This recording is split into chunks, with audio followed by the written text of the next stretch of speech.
Hi guys, welcome to another episode of Nick Tan Chats, my magic and mostly mentalism review show. My name is Nick Tan, and on today's episode, I'll be chatting with you guys about IceBreaker by Francis Girola.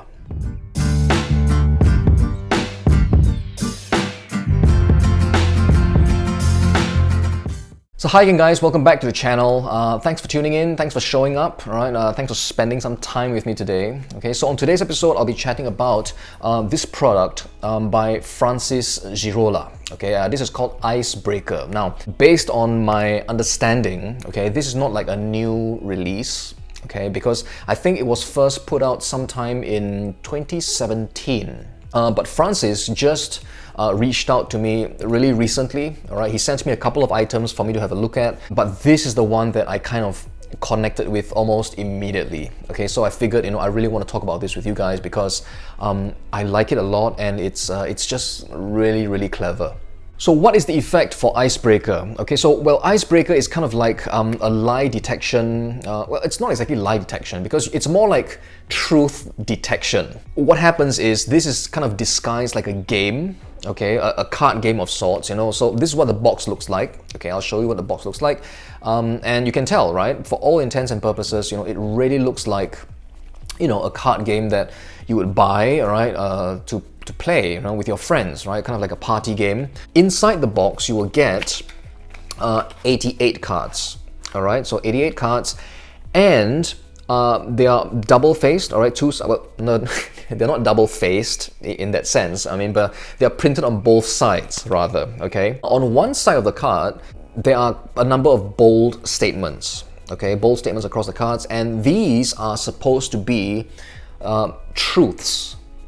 Okay, so what happens is you, the performer, you would hand this stack of cards to a spectator, and you have them choose one truth for themselves. Okay, so they would go through the whole pack like that, and then okay, they will choose one for themselves. All right, so for example, this one, love waffles. Okay, now all this is done, with your, you're turned away. You don't look at anything. Okay, so there's no like, peeking or anything like that. They do this in private. They choose one card for themselves, okay, which is a truth for themselves. On the back of the card, you then, tell them to turn to the back. On the top, okay, you will still see the love waffles, kind of a truth. And then underneath that, they will see a whole bunch of other statements that could be lies, okay, that, I mean, some of them may be applicable to them, but they are now asked to choose two more statements which are lies, which are untruths, all right, from this whole bunch. And then you tell them to read out these three statements, okay? So they will read out two lies along with one truth, but it can be in any order at all right? So for example, they may read out something like, love roller coasters, love waffles, and am afraid of birds. All right, so they may read that out, and then you, the mentalist, upon hearing that, you will immediately be able to tell them which one is the truth. All right, so just hearing that, you will know that they love waffles. Okay, so you can do this for any card that they pick. All right, so for example, if they choose something that is like this, right? I have never been skating.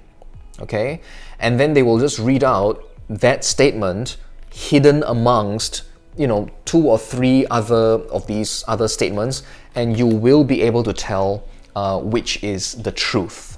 So what do you get when you purchase IceBreaker? Well, it comes in this really nice looking box, okay? I mean, it really looks like a card game, that you would buy from a gaming shop of some kind. And the cards themselves, again, you get 88 of them, and they are just really well designed, okay? Again, they look and feel exactly like a party game of sorts. You will also get a PDF, all right, that explains the method to you, all right, as to how to kind of, ascertain which is the truth, right, amongst all the statements, okay?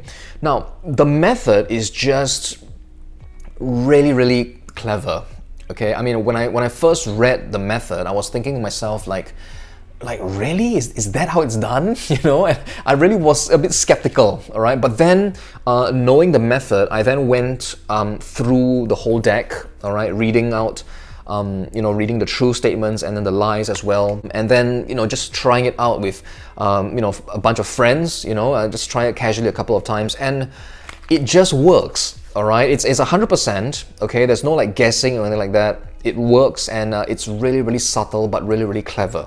The method is kind of like, well, you don't have to look at anything.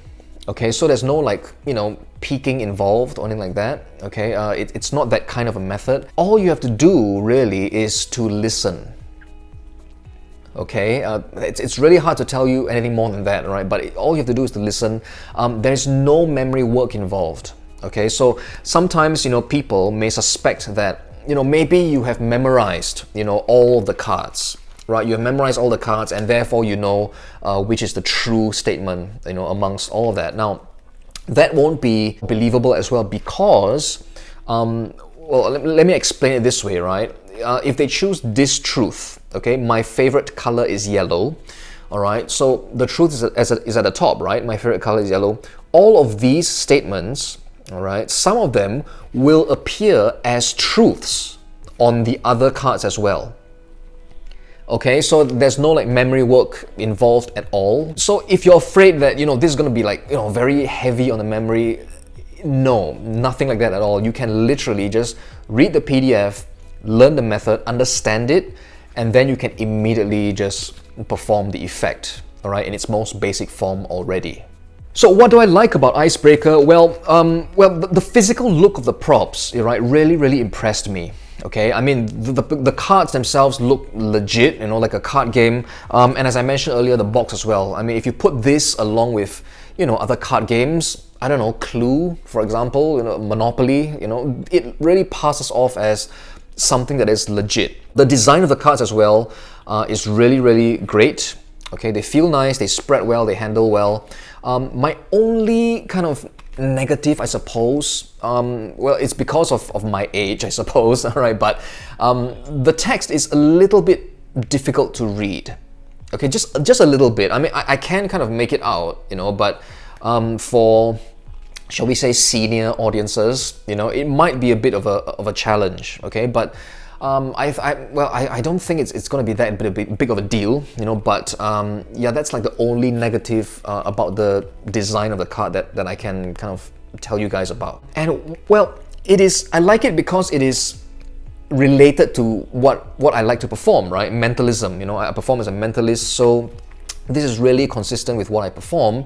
I love it that the method is just so easy to use, and yet it is just so well disguised, all right? There's no way, I think, that a spectator, a lay person is going to figure this out, okay? I mean, they can really just examine the cards, you can hand the cards to them, they can just look at the cards again and again, and they're not going to find anything. So speaking of the method as well, I think I can tell you this much, all right? You're not going to be able to work out which is the true statement from just 2 statements alone. Okay, you will need the spectator to say a total of 3 or more statements in order to kind of ascertain which is the true statement. All right, so if you're building a routine of sorts, okay, which I'll get into in just a while, you do need to kind of bear that in mind. Okay, you're not going to have the method work if you just have the spectator, for example, am an only child, right?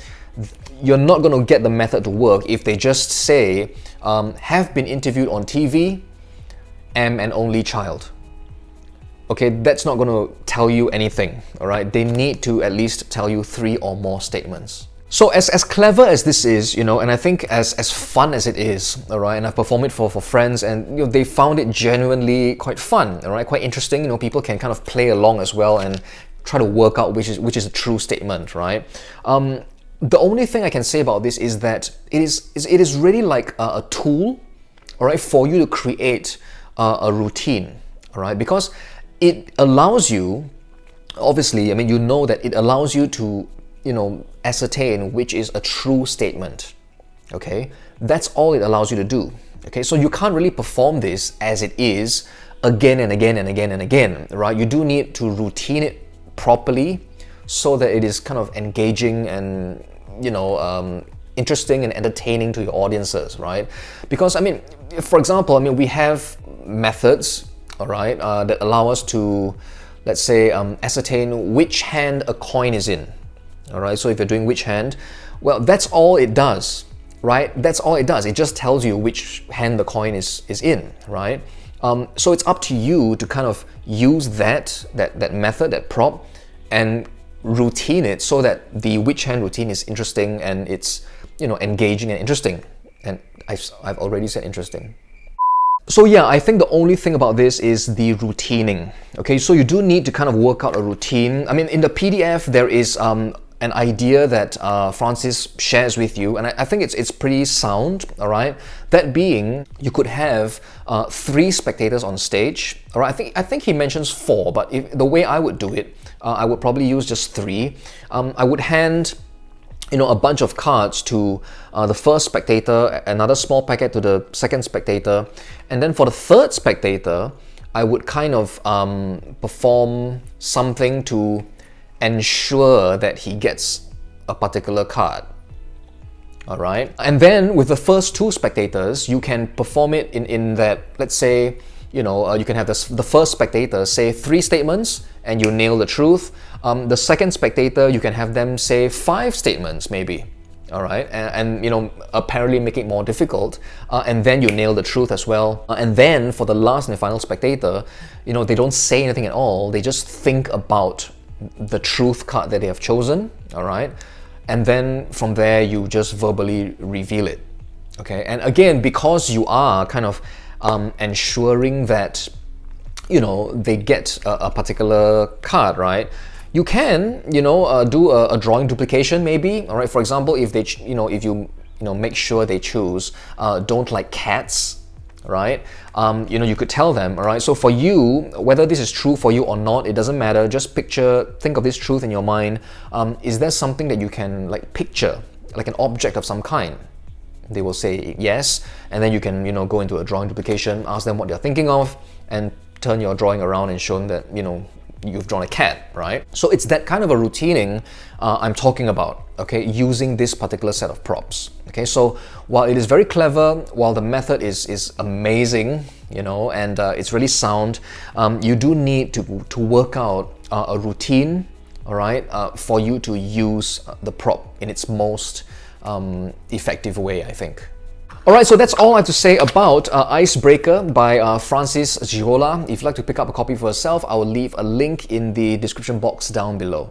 Again, you know, really clever piece. The method is really clever, you know, and I think it suits mentalists, alright, because it is a truth-telling, you know, lie detection kind of a premise, alright, so it will suit most mentalists, you know, but again, right, as clever as the method is, I think you do need to kind of pay a bit of attention to routining it so that it can be delivered in an engaging way for your audiences. Alright, so that's all for today's episode, guys. I do hope you enjoyed it and got something out of it. And till the next episode of Nick Tan Chats, do stay safe, take care of yourselves, have fun with your magic and your mentalism, and I will see you on a future episode of Nick Tan Chats.